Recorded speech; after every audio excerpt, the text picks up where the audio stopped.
Vous êtes-vous déjà demandé ce qui se passe le moment qui suit votre mort? Avez-vous déjà eu peur de la mort? Et qu'enseigne la Bible sur la vie après la mort? Vous pourriez être surpris. Ce n'est peut-être pas ce que vous pensez. Je m'appelle Camille Ottman. Restez avec moi pour avoir des réponses à ces questions. Découvrir les prophéties bibliques commence maintenant. L'apparition d'une pandémie mondiale. Dernière nouvelle sur le coronavirus. Polariser la politique mondiale. Mauvaise gestion et corruption. De plus en plus de catastrophes naturelles. Les incendies en Australie sont un avertissement de ce qui pourrait se passer dans le monde. Qu'est-ce que tout cela signifie? Que nous réserve l'avenir?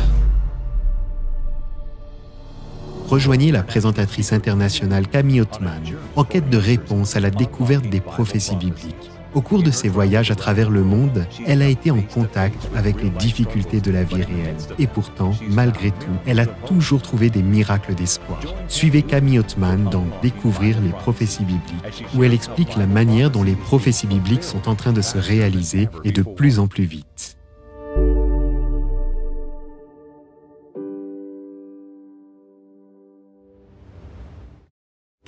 Pouvez-vous le croire? Ce soir marque la moitié du parcours de Découvrir les prophéties bibliques. Cette série d'épisodes vous aidera à mieux comprendre la Bible, les prophéties et la direction prise par ce monde. Vous pouvez aller sur le site awr.org/bible pour regarder tous les épisodes précédents et trouver des ressources qui peuvent approfondir vos études. J'espère que vous avez été inspirés par l'épisode d'hier, la contrefaçon, lorsque nous avons vu qu'il n'y a pas de preuve biblique qui puisse démontrer que le jour de culte de Dieu a changé du 7e jour, le sabbat, au 1er jour, le dimanche. L'histoire confirme que le culte du dimanche est une tradition créée par l'homme. Constantin a uni le culte païen du soleil et le christianisme sous la direction du culte du dimanche. Souvenons-nous que pour chaque vérité biblique, Satan a une contrefaçon. La loi de Dieu est comme son caractère. Elle ne change jamais. Ce soir, nous allons découvrir que les prophéties révèlent ce que les gens croient de la mort aura une influence majeure sur les événements des derniers jours. Pouvons-nous trouver un espoir qui va au-delà du tombeau? Que se passe-t-il vraiment quand on meurt? La question de savoir ce qui se passe réellement quand on meurt a une solide réponse biblique. N'oubliez pas que vous pouvez cliquer sur le lien ci-dessous pour vous inscrire à notre école biblique en ligne, poser des questions et envoyer aussi une demande de prière. N'hésitez pas non plus à laisser vos commentaires dans notre chat. En fait, pourquoi ne pas nous faire savoir dès maintenant de quel pays vous êtes en train de nous regarder? J'ai hâte de le découvrir. Prions avant d'étudier le tombeau. Cher Père Céleste, Roi de l'univers, Roi de nos cœurs, Seigneur, vide-moi, remplis-moi de ton Saint-Esprit et oins mes lèvres seulement avec tes mots. Nous te louons pour la vérité que nous trouvons dans ta parole, parce que nous pouvons compter sur toi. Et nous t'aimons tellement, Seigneur, au nom précieux de Jésus. Amen. Avez-vous déjà été au chevet d'une personne mourante ou ressenti la douleur de perdre un enfant dans la fleur de l'âge? Si le voile noir de la mort vous a séparé de l'amour de votre vie, vous vous êtes peut-être demandé, est-ce tout ce qu'il y a dans la vie? On vit, on meurt, et puis quoi? Depuis le début des temps, les cycles de la vie et de la mort ont laissé du vide dans le cœur des gens. Ce soir, nous découvrirons que la Bible retire le voile et résout le mystère de la mort. La Bible exposera les mensonges populaires concernant ce qui se passe quand on meurt. Éphésiens 5:11 dit « Ne participez pas aux œuvres stériles des ténèbres, mais démasquez-les plutôt. » Jésus garantit de nous fournir des preuves solides dans les Écritures, afin que nous n'ayons pas à deviner, à nous demander ou à nous inquiéter. Nous pouvons connaître la vérité et être ancrés dans la vérité. Veuillez essayer de mettre de côté toutes les idées préconçues sur le thème de la mort pour permettre à la parole de Dieu de vous parler. Laissez la Bible vous informer. Maintenant, je reconnais que même les chrétiens et les non-chrétiens observent ce sujet de la mort de manière différente. Certaines religions croient à la réincarnation. Certaines personnes laïques croient que la mort constitue la fin sans rien au-delà du tombeau. Si vous demandiez à la plupart des chrétiens ce qui se passe quand on meurt, on vous dirait qu'une personne a une âme qui va au ciel ou en enfer quand elle meurt. D'autres pourraient croire au purgatoire entre deux arrêts. Est-ce que les morts sont endormis en attendant la résurrection au retour de Jésus ou sont-ils déjà au paradis? Et s'ils sont au ciel, est-ce que les âmes ont des yeux? Peuvent-elles parler? Ont-elles une bouche ou des oreilles? Si une âme a des yeux, une bouche et des oreilles capables de voir depuis le ciel, pourquoi doit-elle revenir ici pour le corps? Il y a donc toutes sortes de questions déroutantes. Les gens sont vraiment perplexes concernant la mort. L'âme est-elle immortelle ou y a-t-il une résurrection? Vous voyez, si l'âme est immortelle, elle pourrait alors aller au ciel ou en enfer immédiatement après la mort. Si l'âme est immortelle, alors les morts pourraient réellement parler aux vivants. Toute la question de la mort se rapporte à la question de l'immortalité. Est-ce que nous sommes déjà immortels? Est-ce que nous le serons lors du retour de Jésus? Notre thème nous donnera les réponses. Si c'est dans la Bible, je le crois. Si c'est en désaccord avec la Bible, alors ce n'est pas pour moi. Il était une fois un petit garçon qui marchait dans un cimetière. Une des pierres tombales a attiré son attention. L'inscription disait « Ami, arrête-toi en passant, comme tu es maintenant ce que j'étais autrefois, comme je suis maintenant ce que tu seras bientôt. Donc prépare-toi à me suivre. » Le petit garçon a sorti son crayon de sa poche pour griffonner sur la pierre tombale. « Je ne me contenterai pas de te suivre à moins de savoir où tu es allé. » Tous, de tout âge et depuis toujours, veulent savoir où l'on va quand on meurt. La Bible nous donne des réponses fiables qui ne révèlent pas seulement ce qui se passe après la mort, mais aussi comment faire face à la mort avec un nouvel espoir et une nouvelle confiance. Le tout premier chapitre du livre de l'Apocalypse nous présente une personne glorieuse, la personne de Jésus. Vêtu d'une robe blanche éclatante, ses yeux sont comme des flammes de feu. Jésus s'identifie dans Apocalypse 1, verset 18, « J'étais mort, et voici, je suis vivant au siècle des siècles. Je détiens les clés de la mort et du séjour des morts. » Jésus a vaincu la mort. Il détient donc les clés du tombeau. Tous ceux qui croient mourir et se reposer en Jésus peuvent se réjouir de la résurrection. Mais quelqu'un pourrait se demander ce que la Bible enseigne à propos de l'âme immortelle. Revenons à la Genèse, à la semaine de la création, pour trouver un indice sur ce qui se passe lorsqu'une personne meurt. Peut-être que si nous comprenons ce qui s'est passé lors de notre création, nous pourrons comprendre ce qui se passe quand nous mourrons. Dans Genèse 2, verset 7, la Bible dit « L'Éternel, Dieu, façonna l'homme avec la poussière de la terre. Il insuffla un souffle de vie dans ses narines, et l'homme devint un être vivant. » Remarquez ces trois phrases clés. Dieu a façonné l'homme de la poussière de la terre, lui a insufflé le souffle de vie, et l'homme est devenu un être vivant. Est-ce que la Bible affirme que Dieu a donné à Adam une âme immortelle? Non, ce n'est pas ce qu'elle dit. Elle révèle plutôt la formule pour être un être humain. Poussière plus esprit égale un être vivant. Ou pour le décrire autrement, élément de la terre plus le souffle est égal à un être vivant. Une âme vivante signifie une personne vivante. Adam est devenu un être vivant, une personne vivante. Voyez-vous, je n'ai pas d'âme. Je suis une âme, un être vivant, une personne, et vous aussi. Nous voulons découvrir ce qu'est une âme, et si elle est immortelle, et si elle peut mourir. Ézéchiel 18, verset 4 nous dit, « En effet, toutes les vies m'appartiennent. Celui qui pêche, c'est celui qui mourra. » La Bible dit qu'une âme vivante meurt. Donc une personne meurt, une vie meurt. Ces trois mots sont interchangeables. Matthieu 16, versets 25 et 26. « En effet, celui qui voudra sauver sa vie la perdra. Mais celui qui la perdra à cause de moi la retrouvera. Que servira-t-il à un homme de gagner le monde entier s'il perd son âme? Ou que pourra donner un homme en échange de son âme? » Le mot mortel signifie sujet à la mort, qui peut mourir. Immortel signifie impérissable, qui ne peut pas mourir.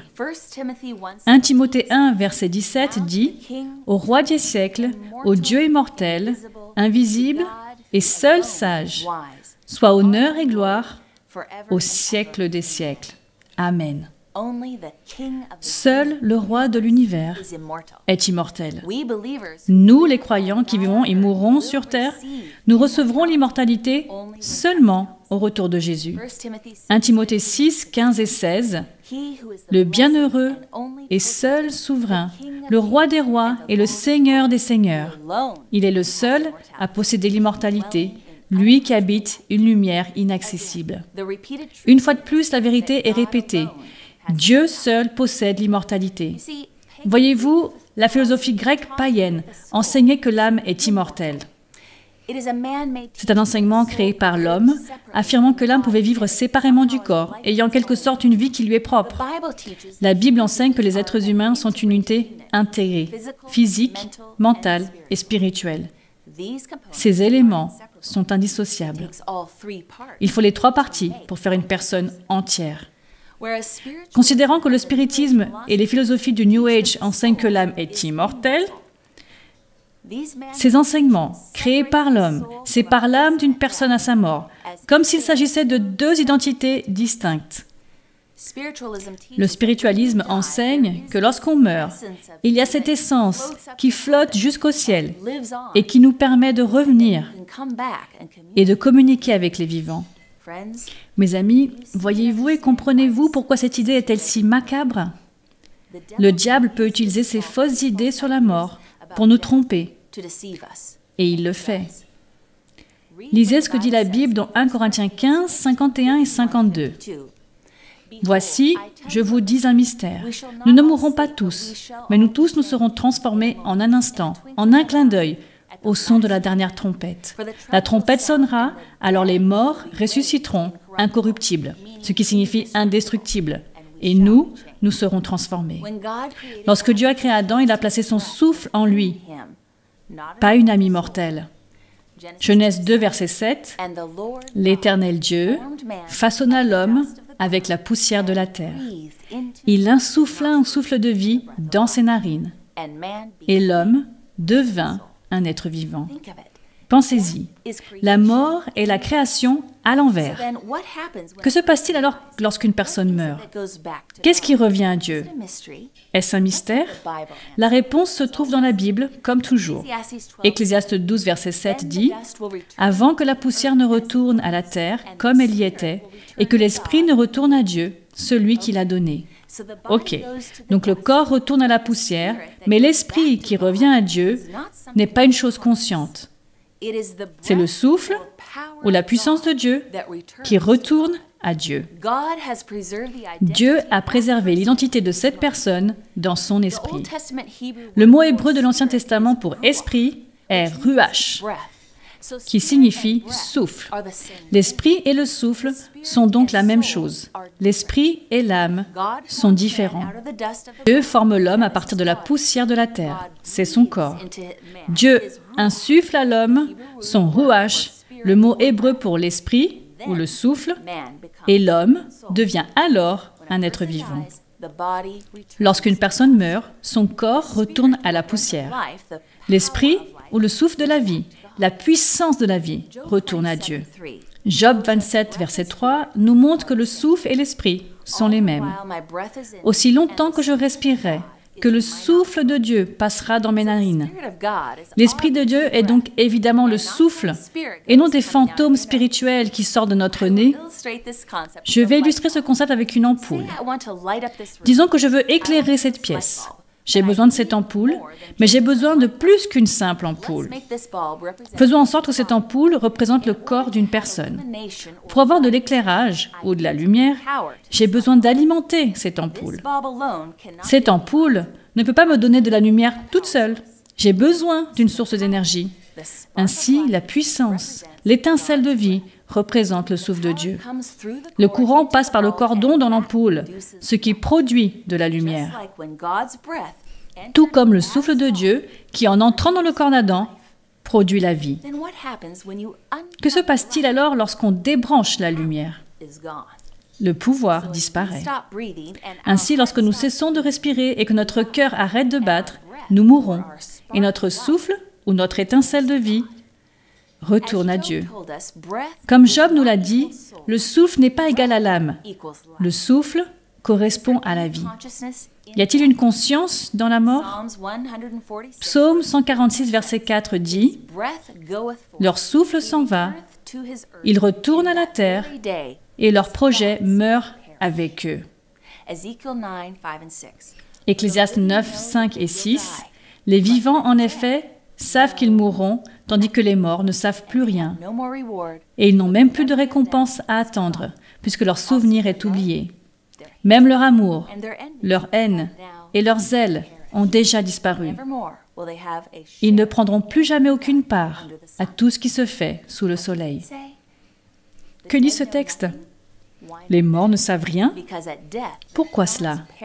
Parce qu'à la mort, leurs pensées périssent et ils n'ont plus de conscience. Ils n'ont plus de sentiments d'amour, de haine ou d'envie. Nos morts reposent paisiblement dans leur tombe. Ce que je vais vous dire maintenant pourrait vous surprendre. Saviez-vous que la Bible enseigne que la mort est comme un sommeil paisible qui dure jusqu'au retour de Jésus? Et saviez-vous que la Bible fait référence à la mort en tant que sommeil plus de 50 fois? Psaume 13, verset 4 dit « Regarde, réponds-moi, Éternel mon Dieu. Donne la lumière à mes yeux, afin que je ne m'endorme pas du sommeil de la mort. » Nous voyons à nouveau que la Bible définit la mort comme un sommeil. Nulle part dans les Écritures on parle d'une âme immortelle. Non. Un jour, tandis que Jésus et ses disciples voyageaient pour visiter la maison de ses amis Lazare, Marie et Marthe, il a reçu des nouvelles qui déclaraient que Lazare était devenu très malade et était mort. Jésus a attendu 3 jours avant d'arriver chez eux. Ce qui est intéressant, ce sont les déclarations qu'il a faites entre-temps. Jean 11, versets 11 à 14, « Notre ami Lazare s'est endormi, mais je vais aller le réveiller. » Ses disciples étaient perplexes. « Seigneur, s'il s'est endormi, il sera guéri. » Ils ont supposé que Jésus voulait dire que Lazare était malade et se reposait. Cependant, Jésus parlait de sa mort, pas du fait de se reposer en dormant. Les disciples pensaient qu'il se serait réveillé le matin, en se sentant mieux. Jésus leur dit alors ouvertement, « Lazare est mort. » Pour eux, comme pour ceux qui ont écrit dans la Bible, la mort constitue un sommeil. Jésus se rendit alors chez Lazare et dit à Marthe, notez maintenant avec attention les mots utilisés. Jean 11, verset 23, « Ton frère ressuscitera. » Jésus n'a pas dit à Marthe de ne pas pleurer. Il ne lui a pas dit non plus, « C'est une très bonne nouvelle, l'âme de ton frère est maintenant au paradis. » Non, Jésus lui a dit qu'il ressusciterait. Dans Jean 11, 24, 25, la Bible nous dit ce que Marthe pensait de la mort. « Je sais, lui répondit Marthe, qu'il ressuscitera lors de la résurrection, le dernier jour. » Jésus lui dit, « C'est moi qui suis la résurrection et la vie. Celui qui croit en moi vivra, même s'il meurt. » Marthe, qui avait appris sa religion directement de Jésus, croyait que son frère serait alors ressuscité au retour de Jésus. Alors que le Christ s'approchait du tombeau, il cria « Lazare, sors !» Et sur l'ordre de Jésus, Lazare se réveilla et sortit vivant de son tombeau. Imaginons ce scénario avec la croyance populaire qu'une fois mort, on va directement au ciel. Devant le tombeau, Jésus aurait dû lever les yeux au ciel, criant « Lazare, descends !» Et je vais vous dire quelque chose. Si j'étais Lazare et si j'étais monté au ciel pour 3 ou 4 jours, pour ensuite entendre Jésus m'ordonner de descendre, voici ma réponse immédiate. « Oh, s'il te plaît, Seigneur, non, j'aime tellement cet endroit. Je ne veux pas vraiment revenir sur terre, tu sais. » Vous aussi, n'auriez-vous pas dit cela? Si ce que les gens croient est vrai, Lazare aurait dû écrire un livre entier dans la Bible sur les gloires qu'il a vues dans le ciel. Et les paparazzis de l'époque auraient dû lui poser 1 million de questions sur ce qu'est le paradis. Mais il n'y a aucune trace de quoi que ce soit, parce que ce n'est pas ce qui s'est passé. Pendant tout ce temps, Lazare dormait dans le tombeau, tout comme Jésus l'a dit. La Bible décrit qu'il n'y a pas de larmes dans le ciel et que les joies y sont inimaginables. Les gens affirment aimer penser que leur mère au ciel les regarde de là-haut. Mais y arriverait-il si vous aviez un mari qui vous maltraite et que votre mère regardait ses abus depuis le paradis? Et si une mère était au ciel et que son fils avait choisi le chemin de la drogue et ruiné ainsi sa vie? Les mères au ciel supporteraient-elles toute cette douleur en voyant leurs problèmes de leurs enfants ici sur terre? Dieu est trop miséricordieux pour cela. On nous le dit dans Job 14, verset 21. Ses fils peuvent connaître la gloire, et il n'en sait rien. Ils peuvent devenir insignifiants, et il n'en perçoit rien. Et dans Psaume 115, verset 17, il est dit, « Ce ne sont pas les morts qui célèbrent l'Éternel. Ce ne sont pas ceux qui descendent dans le monde du silence. » Les morts ne vont pas directement au ciel, mes amis, parce que s'ils étaient au paradis, ils loueraient le Seigneur de les avoir amenés là. La Bible mentionne le mot « âme » 1600 fois, mais n'utilise jamais l'expression « âme immortelle ». Et elle décrit toujours la mort comme un sommeil. Pensez à ça. Les personnes qui subissent une opération chirurgicale décrivent souvent leur descente lorsque l'anesthésie est administrée et ils éprouvent des étourdissements.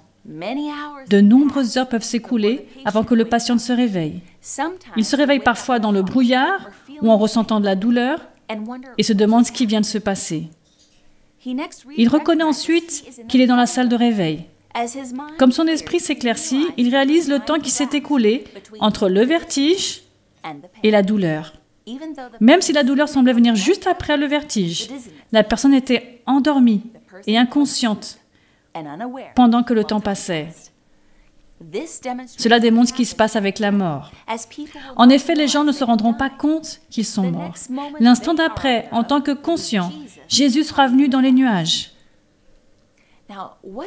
Et le malfaiteur sur la croix, Jésus n'a-t-il pas dit qu'il irait au ciel? Luc 23, versets 42 et 43. Et il dit à Jésus, « Seigneur, souviens-toi de moi quand tu reviendras régner. » Jésus lui répondit, « Je te le dis en vérité aujourd'hui, tu seras avec moi dans le paradis. » Jésus n'a pas promis au malfaiteur mourant qu'il serait avec lui au ciel le jour même.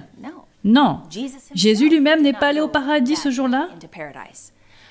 Souvenez-vous que, une fois mort, il a dormi dans le tombeau, et le matin de la résurrection, Jésus a clairement dit, dans Jean 20, 17, « Je ne suis pas encore monté vers mon Père. » Alors comment comprendre ce que Jésus a dit au malfaiteur? Ce que le Christ lui a dit ce jour-là, le jour de la crucifixion, le jour de la défaite apparente et de l'obscurité, alors que tout semblait perdu. Tu seras avec moi dans le paradis. La promesse était faite. Le malfaiteur est mort avec l'assurance de la vie éternelle, comme tout autre enfant de Dieu, pour être ressuscité en ce grand matin de résurrection, au retour du Christ. Gardez à l'esprit que dans les manuscrits originaux des Écritures, la langue grecque était sans ponctuation, qui a été mise en place des siècles plus tard. Il y a 2 textes dans la Bible que nous allons examiner, où les virgules ont été mal placées. Le premier est le texte que nous venons de lire dans Luc 23, 43. En déplaçant la virgule d'un seul mot, la Bible s'harmonise complètement avec elle-même. Le texte dit, « Je te le dis en vérité aujourd'hui, tu seras avec moi dans le paradis. » En second lieu, nous examinerons une virgule manquante dans Actes 19, verset 12. La version second 21 parle de malades des linges. Au point qu'on appliquait sur les malades des linges ou des mouchoirs qui avaient touché son corps. Les maladies les quittaient. Bon, maintenant, mettons une virgule. On appliquait sur les malades des linges ou des mouchoirs qui avaient touché son corps. Les maladies les quittaient. La virgule fait la différence. On peut donc voir très clairement que lorsqu'on meurt, on dort en attendant la résurrection. Donc si nous savons que c'est la vérité, alors l'immortalité, avant le retour de Jésus, représente un mensonge. Seul Dieu possède l'immortalité. Pourquoi Satan veut nous faire croire que nous ne mourrons pas? Tout a commencé avec ce premier mensonge dans le Jardin d'Éden. Et la race humaine y croit encore, même des milliers d'années plus tard. Ces anges peuvent se faire passer pour nos proches décédés. Ils peuvent nous apporter des soi-disant messages d'outre-tombe. Ils peuvent nous induire en erreur et nous faire accepter les mensonges de Satan. Ne croyez pas au premier mensonge de Satan. Pourquoi Satan veut-il que les gens croient que les morts sont vivants et peuvent être contactés? Pour que ces anges déchus puissent se faire passer pour les esprits des morts, trompant beaucoup de gens et les égarant. Il y a une chaîne qui est considérée comme sacrée par beaucoup, un canal par lequel les satans lient les âmes. Des voix s'élèvent, des apparitions apparaissent, et un pouvoir envoûtant entre dans un être humain. Il s'agit du spiritisme. Il peut commencer ainsi simplement, en jouant avec des planches de Ouija, apprenant à jeter des sorts, devenant une sorcière. Mais plus tard, il ne semble pas y avoir d'échappatoire. La position qui paraît n'avoir aucune conséquence sur ce que les hommes croient est l'une des tromperies les plus réussies de Satan. Il sait que la vérité reçue dans l'amour sanctifie l'âme du destinataire. C'est pourquoi il cherche constamment à implanter des fausses théories, des fables et un tout autre évangile. Ma collègue Sue et moi, nous étions en vol vers Palm Springs, à Denver. C'était un très petit avion et j'étais assise à côté d'un homme d'affaires à l'allure très distinguée.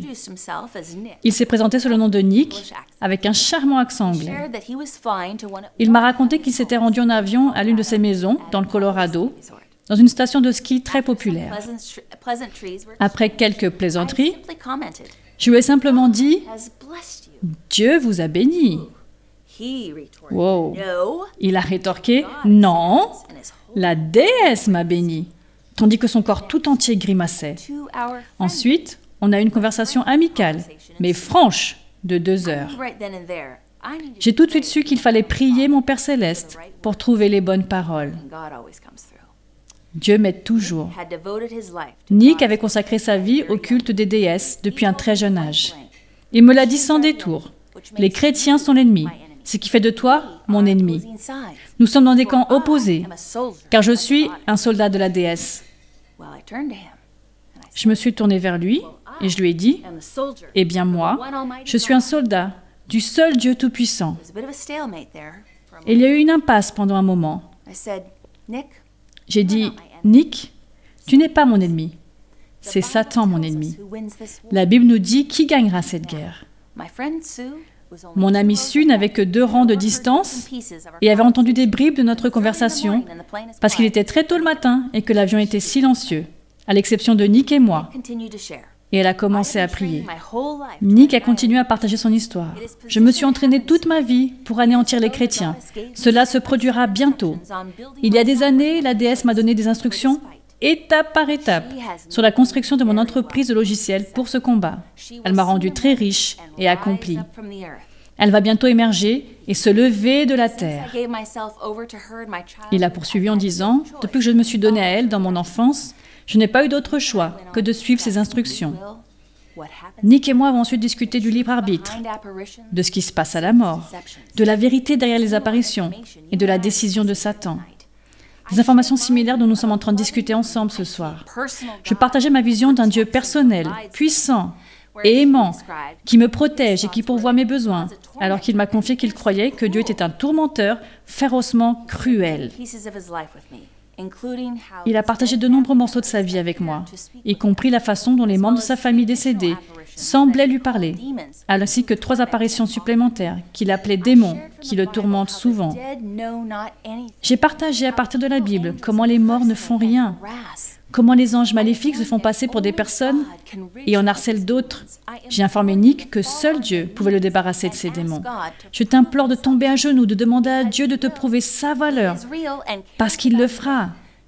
Il est réel et se soucie de toi, Nick. Teste Dieu.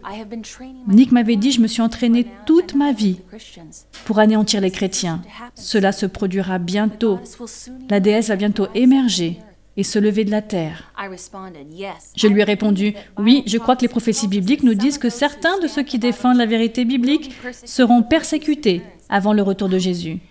Mais, à son retour, les croyants retourneront à l'Éden, la vie éternelle dans le ciel. Je me suis tournée vers lui et je lui ai demandé, « Alors Nick, quel est ton dénouement ?» Il se tut, parut stupéfait et finit par dire, « Honnêtement, je n'y ai jamais pensé. La déesse non plus ne m'a pas révélé le dénouement de tout cela. Je vais devoir lui demander. Nick était de plus en plus intrigué parce qu'il décrivait comme une lueur chaude qu'il voyait autour de moi. Il a dit, je ne comprends pas. Tu exudes une lumière et une force intérieure. Je le regardais dans les yeux et j'ai souri. J'ai répondu, Nick, c'est Jésus et tu peux l'avoir aussi. Mes amis, nous sommes au milieu d'un grand conflit, avec le peu de temps qu'il reste sur cette terre. Même les adorateurs du diable manquent de temps. Les anges déchus de Satan apparaissent comme des messagers du monde des esprits. En d'autres termes, les anges maléfiques se font passer pour des amis des parents décédés afin de communier avec ceux qui sont disposés et ouverts à ce genre de choses. Tout en prétendant connecter les vivants avec les morts, le prince du mal exerce son influence enchanteresse sur leurs esprits. Satan a le pouvoir d'amener devant les hommes l'apparition de leurs amis disparus. La contrefaçon est parfaite. Le regard familier, les mots, le même ton sont tous reproduits avec une netteté exacte. Devant les Écritures, il y a un exemple parfait d'un esprit mauvais qui s'est fait passer pour un prophète. 1 Samuel 28 raconte l'histoire de la sorcière d'Endor. C'était une femme que le roi Saül avait consultée pour invoquer l'esprit du prophète Samuel afin de recevoir des conseils contre les Philistins dans la bataille du lendemain. Cependant, Saül savait que la sorcellerie était considérée comme un péché, comme 1 Samuel 15, 23 nous le montre. Oui, la révolte est aussi coupable que la divination. Plus tôt dans son règne, Saül avait décrété que tous les médiums devaient être mis à mort. Il y avait donc très peu de magiciens et de sorciers dans son royaume à ce moment-là. Donc, au milieu de la nuit, il s'est déguisé et est allé rechercher une sorcière qui se cachait dans une grotte. Elle a convoqué le supposé prophète Samuel, mais c'était un démon qui se faisait passer pour le prophète. Saül a reçu de terribles nouvelles et est mort le lendemain, au combat. Nous pouvons voir que Satan utilise n'importe quelle méthode pour tromper et que la sorcellerie a pris de l'importance depuis les temps les plus vils. Beaucoup sont rassurés par la certitude que leurs proches jouissent de la béatitude du ciel. Et sans soupçon de danger, ils prêtent l'oreille aux mauvais esprits et aux démons. Laissez-moi vous montrer cet avertissement précis, vu que nous vivons dans les derniers temps. 1 Timothée 4, versets 1 et 2. Mais l'Esprit dit expressément que, dans les derniers temps, certains abandonneront la foi pour s'attacher à des esprits trompeurs et à des doctrines de démons, car ils seront égarés par l'hypocrisie de menteurs dont la conscience est marquée au fer rouge. Des anges maléfiques ou des prétendus visiteurs du monde des esprits lancent parfois des avertissements et prédisent des événements futurs, donnant une apparence de fiabilité. Et leurs faux enseignements sont facilement acceptés. Ils prétendent être heureux au paradis et occuper des positions élevées. Puis, au fur et à mesure que la confiance est acquise, ils présentent des doctrines qui sapent les Écritures. Si un esprit vient vers vous, vous devez le comparer aux Écritures. Que disent-elles? Cela correspond-il aux Écritures? C'est ainsi que vous saurez. C'est pourquoi nous devons connaître la Bible personnellement, mes amis. Le fondement même du spiritisme est en guerre contre les Écritures. Ecclésiaste 9, verset 5 nous avertit. Les morts ne savent plus rien. Dieu a interdit la prétendue communication avec des esprits disparus. C'est ce que dit 1 Corinthiens 10, verset 20. Mais ce que les non-juifs sacrifient, ils le sacrifient à des démons et non à Dieu. Or, je ne veux pas que vous soyez en communion avec les démons. C'est clair. Apocalypse 16, verset 14. Ce sont des esprits de démons qui accomplissent des signes miraculeux et qui vont vers les rois de toute la terre, afin de les rassembler pour la bataille de ce grand jour du Dieu Tout-Puissant. Il était interdit d'interagir avec les démons du monde des esprits sous peine de mort. Lévitique 19, 31. Ne vous adressez pas à ceux qui invoquent les esprits et aux spirites. Ne les recherchez pas, de peur de vous rendre impurs par eux. Je suis l'Éternel, votre Dieu. Chapitre 20, verset 27. Si un homme ou une femme a en lui l'esprit d'un mort ou un esprit de divination, il sera puni de mort. On le lapidera. Mais aujourd'hui, le spiritisme a pris pied dans les milieux scientifiques, il a envahi les églises et a trouvé la faveur des organes législatifs. Cette gigantesque tromperie est un renouveau sous un nouveau déguisement de la sorcellerie condamnée autrefois. C'est ce que dit Matthieu 24, verset 24. « Car de prétendus messies et de prétendus prophètes surgiront. Ils feront de grands prodiges et des signes miraculeux, au point de tromper, si c'était possible, même ceux qui ont été choisis. » La chrétienté déchue est appelée Babylone dans l'Apocalypse. Qu'est-ce que Dieu dit être largement responsable de sa chute? Apocalypse 18, verset 2. « Elle est tombée, Babylone la grande. Elle est devenue une habitation de démons, un repère pour tout esprit impur, un repère pour tout oiseau impur et détestable. » En d'autres termes, Babylone est un état de confusion à cause des démons et des esprits qui pénètrent dans les églises chrétiennes. La chrétienté est en chute libre parce que Satan a accédé aux églises à travers le mensonge, affirmant que les morts sont vivants. Dans de trop nombreux cas, des messages des ambassadeurs de Satan qui posent un esprit de mort sont accueillis comme de merveilleux conseils aux églises des rachetés dans la gloire. Comme nous venons de le voir dans la Bible, les morts dorment dans leurs tombeaux. Ils ne parlent pas en tant que fantômes. Ce mensonge donne à Satan le plein pouvoir de tromper et il fait en sorte que chaque contact compte. Pas étonnant que l'apôtre Paul nous ait mis en garde si solennellement contre une telle tromperie de la part d'esprits séducteurs et des doctrines du diable.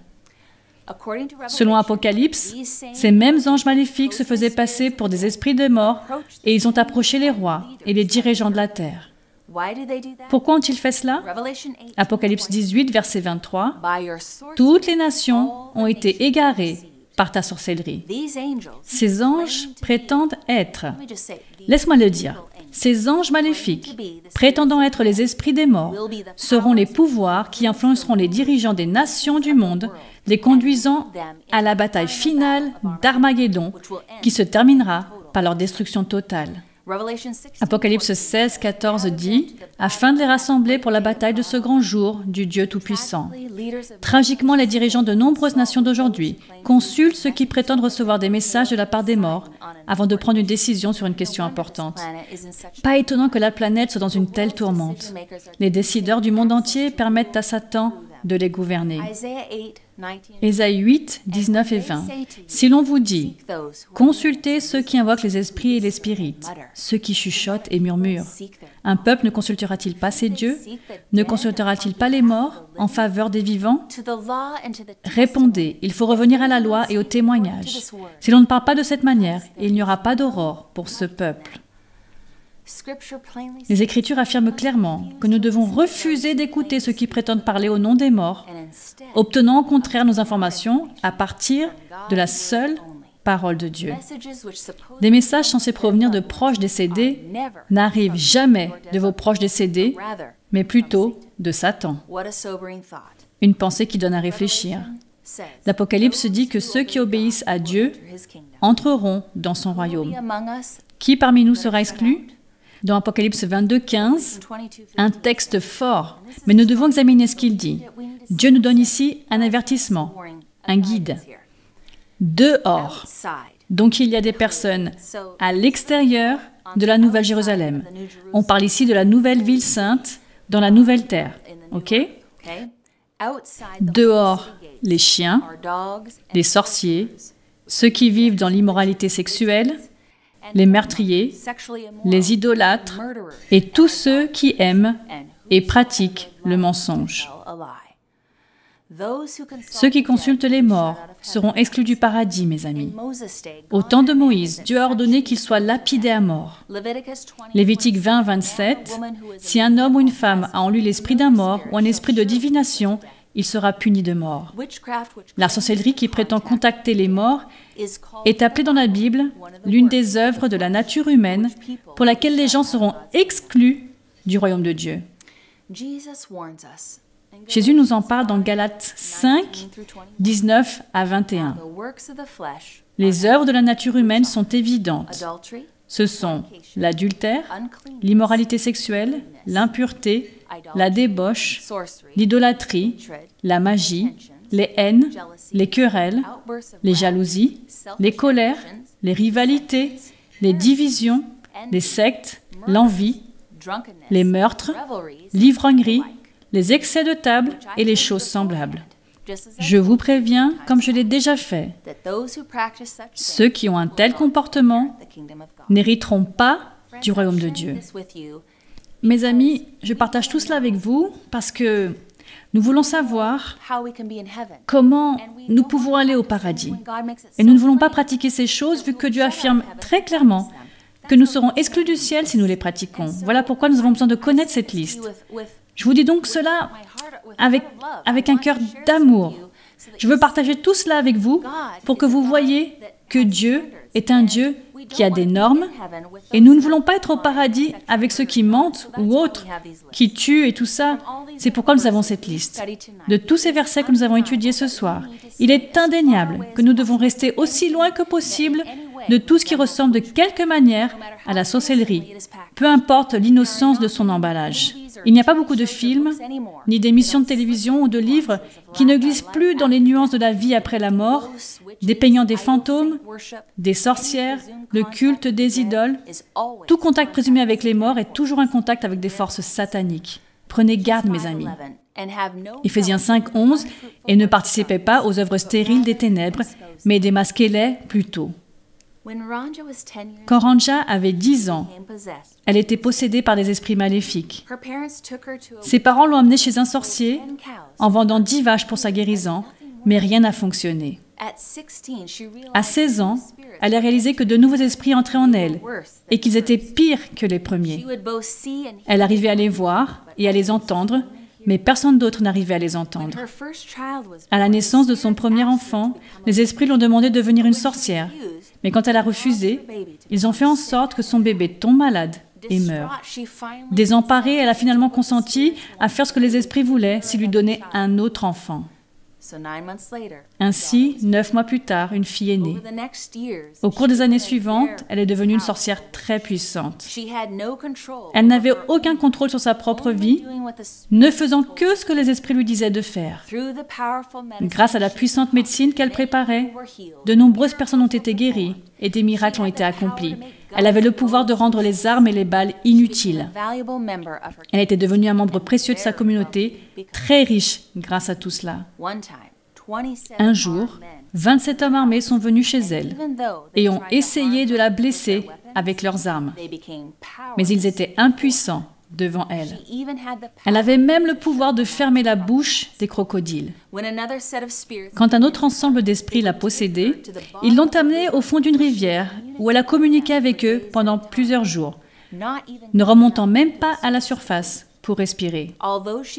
Bien qu'elle était si puissante et qu'elle pouvait guérir les gens, arrêter les balles avec ses mains, elle était malheureuse.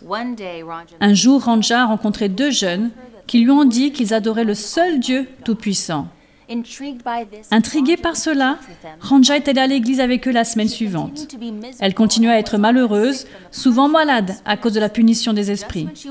Juste au moment où elle était sur le point d'abandonner, elle a rencontré un adventiste du 7e jour qui lui a parlé de Jésus et lui a donné une Bible. Écoutez, cet homme a immédiatement apporté de la paix dans sa maison et elle a commencé à se sentir mieux. Les esprits n'étaient pas heureux et l'ont averti que de mauvaises choses arriveraient si elle les quittait. Ranja a décidé quand même de choisir Jésus et les esprits ont tenu leur promesse. Sa maison a brûlé et elle a tout perdu dans les flammes. Les esprits la tourmentaient toujours, jour et nuit. Ils étaient si puissants qu'elle envisageait de céder et de devenir à nouveau une sorcière. Mais pendant ce temps, quelque chose s'est passé, quelque chose qui allait changer sa vie pour toujours. Ranja a découvert une émission de radio de la radio adventiste mondiale. Et pendant qu'elle écoutait quotidiennement, sa décision a été prise. Sa détermination a été renforcée. Elle suivrait Jésus, quoi qu'il arrive. Les esprits continuaient à se battre contre elle, mais elle avait découvert que lorsqu'elle écoutait la station de radio AWR, les esprits la laissaient tranquille. À travers de nombreuses prières, la lecture de l'Écriture et la radio, les esprits ont disparu. Et aujourd'hui, elle est une fille de Dieu, libre. Ranja déclare à tout le monde que la vraie liberté ne vient que par Jésus. Je me souviens avoir regardé dans ses yeux quand nous nous sommes embrassés et j'y ai vu Jésus. Maintenant, elle répand la parole de la vérité de Dieu dans tous les villages qui la connaissaient en tant que sorcière. Mais maintenant, elle est connue en tant que disciple de Jésus. Tous ceux dont la foi n'est pas fermement établie sur la parole de Dieu seront trompés et vaincus par Satan et ses esprits séducteurs. Apocalypse 3:10 nous met en garde. L'heure de la tentation qui va venir sur le monde entier pour mettre à l'épreuve les habitants de la terre. Mais Satan, écoutez cela mes amis, Satan ne peut que gagner ceux qui cèdent volontairement à ces tentations. Ceux qui cherchent sincèrement à connaître la vérité de la Bible, comme vous ce soir, s'efforçant de purifier leur âme à travers l'obéissance, trouveront une défense sûre dans la parole de Dieu. De la Genèse à l'Apocalypse, les anges sont envoyés en mission de miséricorde envers les enfants de Dieu, tout comme ils le sont aujourd'hui. Dieu a envoyé des anges à Abraham avec des promesses de bénédiction aux portes de Somor pour sauver Lot de son ardent destin.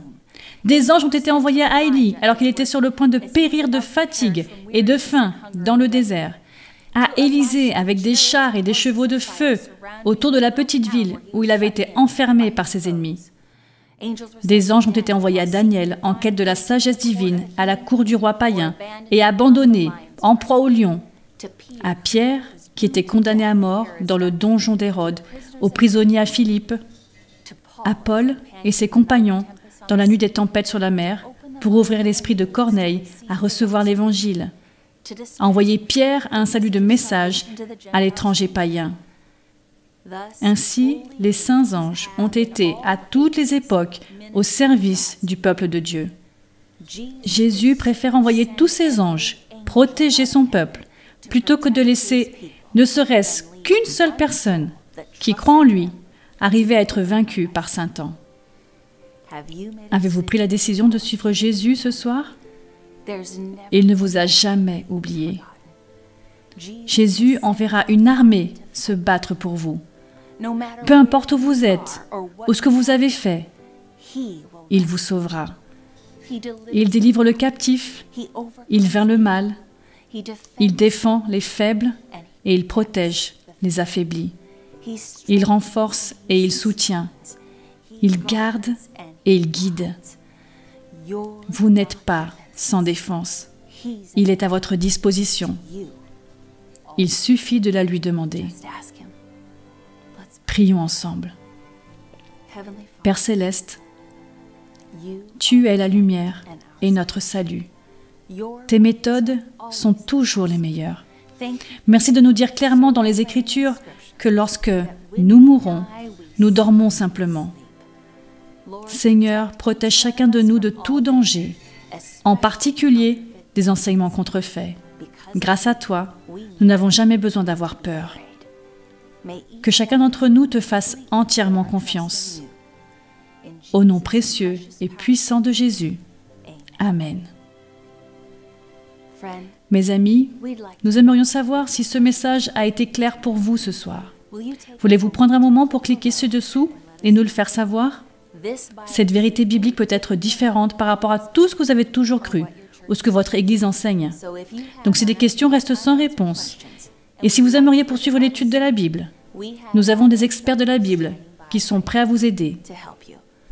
Il suffit de cliquer sur le lien ci-dessous. Vous êtes peut-être entré en contact avec le spiritisme, comme Nick ou Ranja, et que vous voulez peut-être qu'on prie pour vous. Veuillez cliquer sur le lien pour partager votre demande de prière. Que Dieu vous bénisse. Merci d'avoir regardé Découvrir les prophéties bibliques. On se retrouve demain soir pour un épisode intitulé « Le sauvetage ». Il n'y a pas de secret quant à la façon dont Jésus prévoit de vous sauver. Choisissez la voie de Dieu. Bonne nuit, mes amis.